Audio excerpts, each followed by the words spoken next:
My name is Mike Martin, and I was raised in Anna, Ohio. Alcohol, drugs, that kind of thing, it wasn't something that we had in the home. I have a wonderful family, an older sister, mom and dad, and we went to church every Sunday, Sunday night, every Wednesday. And I understood the message of the gospel.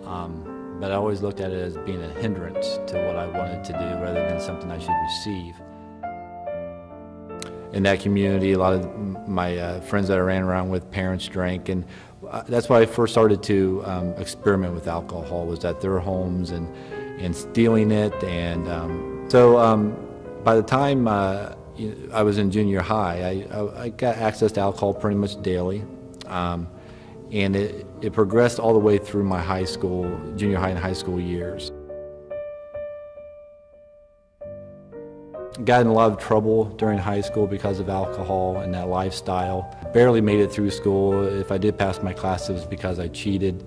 I got kicked off the basketball team because of drinking. So it became my obsession. By the time I was in high school, my parents, I lost complete control. And that's where things really started to unravel very quickly. And I knew I crossed the line when I found myself pouring vodka and orange juice in the morning. I had 4 DUIs in a 4-year period. I had court costs, fines, and jail time. I had totaled 3 vehicles, each time almost killing myself and other people as well.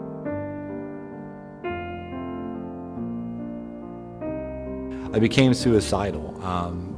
Even the people that I ran around with started to worry about me. I would find myself sitting in my kitchen in the dark.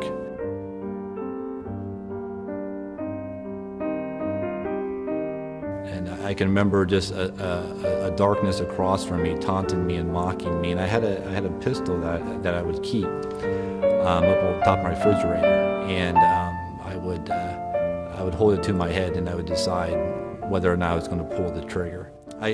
As things started to unfold, again, I was just at a point where I was ready to die. One night, I was in Windsor, Canada, and that's where we went every year to party, and 3 or 4 days of just drugging and partying and going to the clubs and stuff up there. It was snowing out, and I can remember looking out the window of the hotel room, and I could see my reflection there, and I can remember looking at myself and realizing that I was going to die.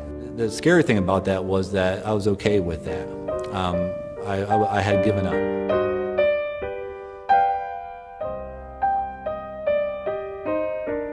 All hope was gone. And I woke up that next morning, and I drove back to Ohio basically to die. I remember getting to the car and saying, I need to go home, I need to get a few drinks, I need to get this out of my head. And God's overwhelming grace has continued to pierce my heart as I was driving down the road. And finally, I just heard God's gentle spirit say to me, Mike, what are you doing? Why don't you just turn yourself over to me? And at that point, I could no longer fight with God. And I remember pulling over and crying out to God, if you can forgive me and if you can take this from me, I'll surrender everything to you. So it was just like a white sheet and just a complete forgiveness and a healing in my life.